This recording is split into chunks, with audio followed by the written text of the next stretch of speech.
Vous êtes là?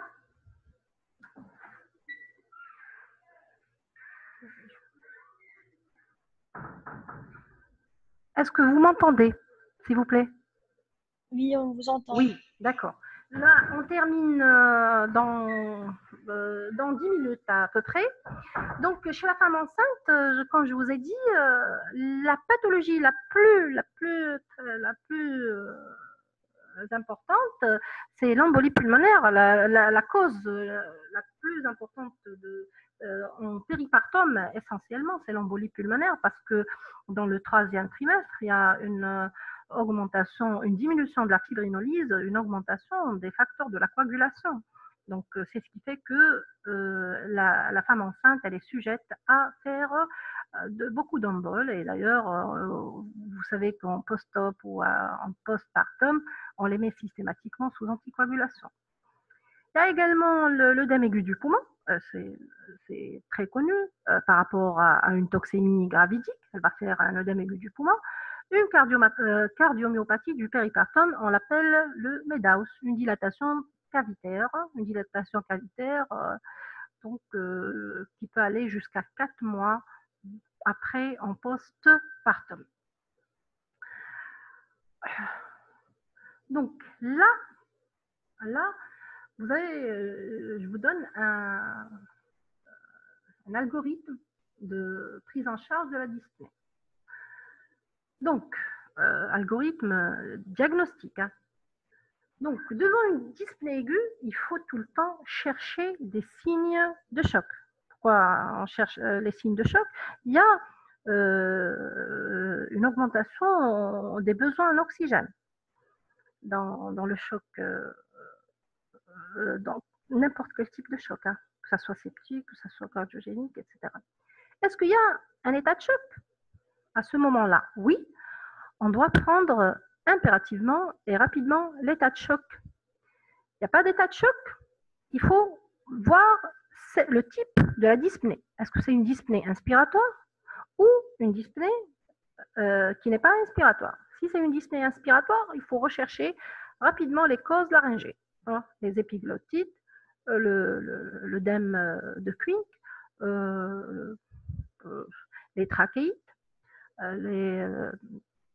tout ce qui est allergique, la pathologie accidentelle également. Si ce n'est pas une dyspnée inspiratoire, donc elle est expiratoire. Expiratoire, on a soit l'asthme ou la bronchopneumopathie chronique obstructive. Si non, donc est-ce qu'il y a des crépitants? Il y a des crépitants, oui. Est-ce qu'ils sont bilatéraux et symétriques? C'est un OAP. Habituellement, donc les crépitants, ils sont habituellement unilatéraux, c'est une pneumopathie. Hein. Avec le Covid, les atteintes, elles sont bilatérales, essentiellement bilatérales. Donc, les crépitants, excusez-moi, s'il n'y a pas de crépitant, est-ce qu'il y a un syndrome pleural, un frottement pleural, etc.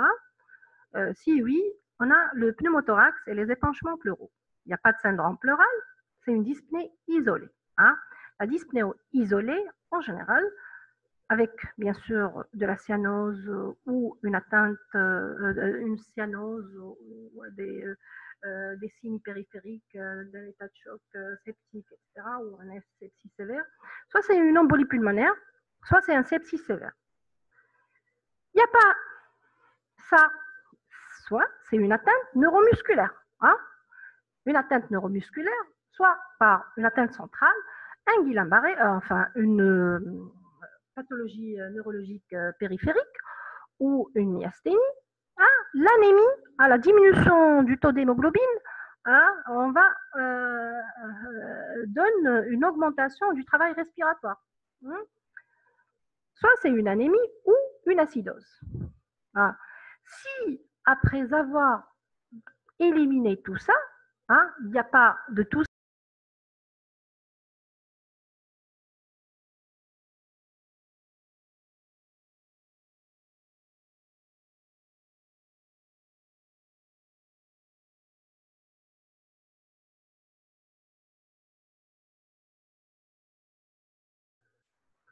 Ok. Donc, si après on a éliminé toutes ces pathologies, on est devant une dyspnée de type psychogène. Pour la conduite à tenir, la prise en charge thérapeutique, l'essentiel pour vous, c'est de mettre en condition le malade. Monitorage non invasif, on va monitorer, on va surveiller la fréquence respiratoire, la fréquence cardiaque, la saturation pulsée en oxygène et la pression artérielle. Mettez, s'il vous plaît, une voix d'abord avec un cristal 8 et laissez le patient en position demi-assise si sa situation le permet. Une assistance ventilatoire, soit avec oxygénothérapie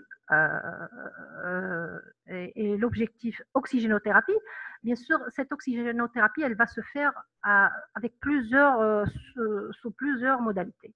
Soit c'est des lunettes d'oxygène, soit c'est des masques d'oxygène, soit c'est une ventilation non invasive ou au dernier recours, c'est une ventilation artificielle invasive avec sur tube. Et l'objectif de cette oxygénothérapie, c'est d'avoir des SPO2, des saturations pulsées en oxygène supérieures à 90%. Donc, cette assistance ventilatoire, elle est adaptée, comme je vous l'ai dit tout à l'heure, à la sévérité de la pathologie. Intubation, bien sûr, trachéale, on intube vraiment, lorsqu'il y a des signes d'épuisement. Le malade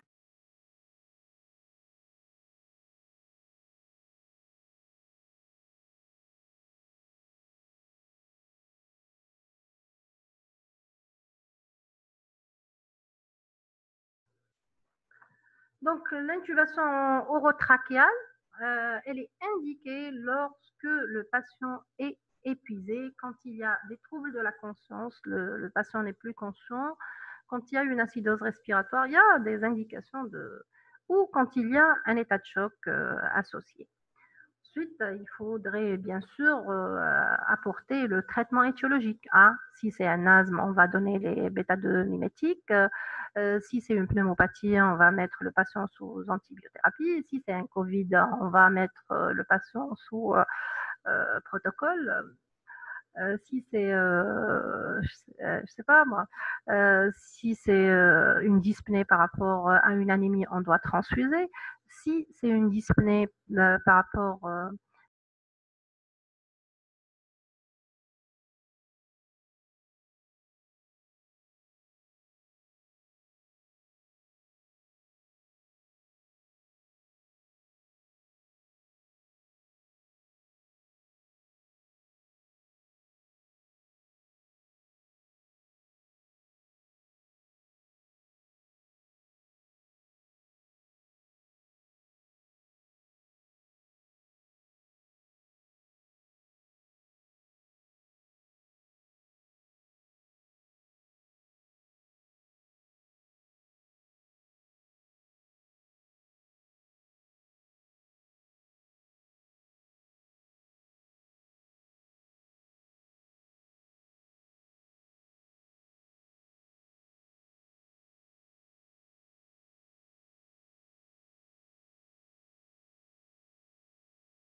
il y a toujours un problème Internet.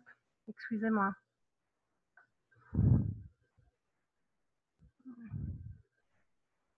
Voilà. On est arrivé au traitement étiologique. Bien sûr, après le traitement symptomatique, on devrait mettre un traitement étiologique, comme je l'ai dit tout à l'heure.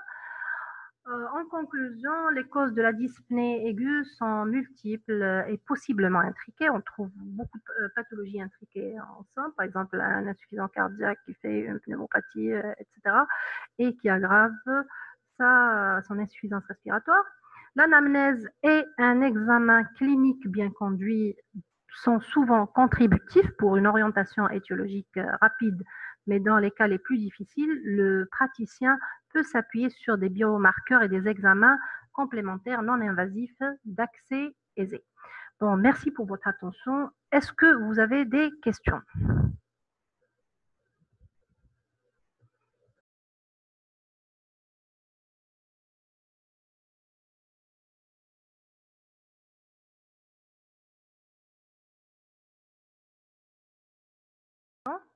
Est-ce que vous avez des questions?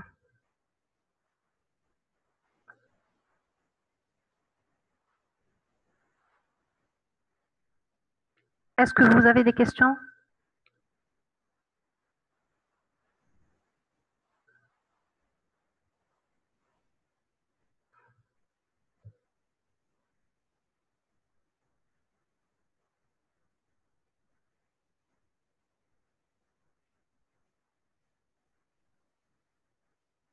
Il y a des questions?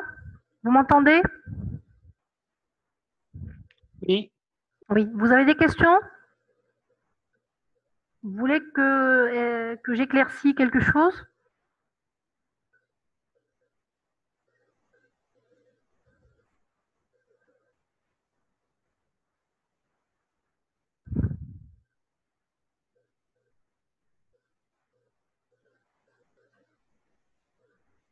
Bon, pour Monsieur Khaled,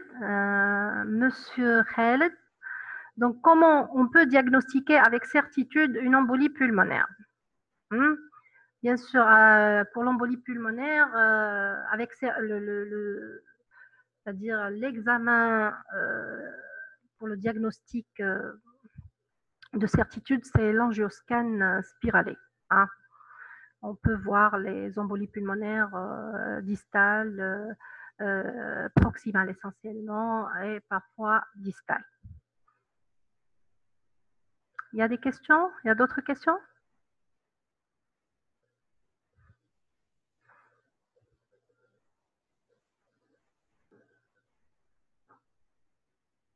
Merci, merci à vous.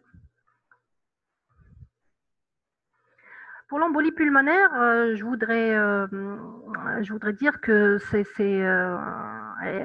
une pathologie qui est très très fréquente et très mal et très sous-diagnostiquée. Voilà. Hein? Donc, il y a souvent beaucoup d'embolies pulmonaires. Hein? Et, chez les femmes enceintes, des femmes obèses, le post-op, etc.